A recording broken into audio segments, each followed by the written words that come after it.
ating sarili. Alam natin ang katotohanan. Hindi tayo perpekto sapagkat ang lahat ay nagkasala at walang sino mang karapat-dapat sa paningin ng Diyos.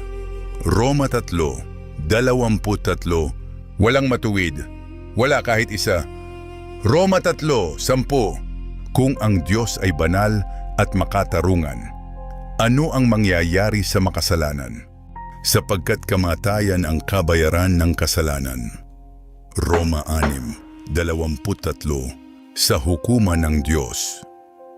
Tayong lahat ay may sala, ngunit dito makikita ang pinakadakilang pag-ibig ng Diyos. Ngunit ipinadama ng Diyos ang kanyang pag-ibig sa atin nang mamamatay si Kristo para sa atin noong tayo'y makasalanan pa. Roma 5:8, ang parusang dapat sa atin, siya ang tumanggap. Si Kristo'y namatay dahil sa ating mga kasalanan, inilibing at muling nabuhay sa ikatlong araw.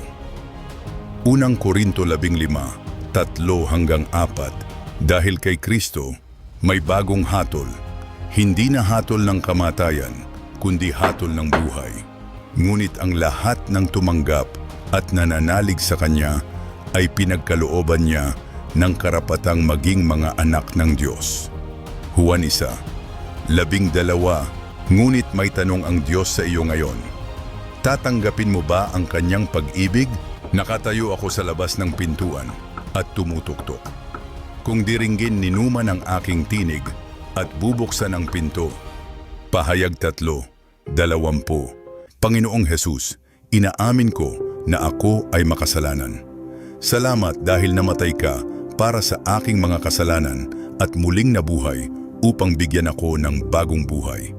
Tinatanggap kita bilang aking Panginoon at tagapagligtas. Baguhin mo ang aking puso at tulungan mo akong sumunod sa iyo. Amen. Sinasabi ng kasulatan, maliligtas ang lahat ng tumatawag sa pangalan ng Panginoon.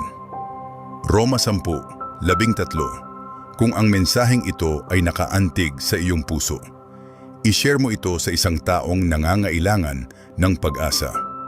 I-like ang video na ito, i-share ito sa iba, mag-comment ng Amen, at mag-subscribe para sa higit pang mensahe ng pag-asa.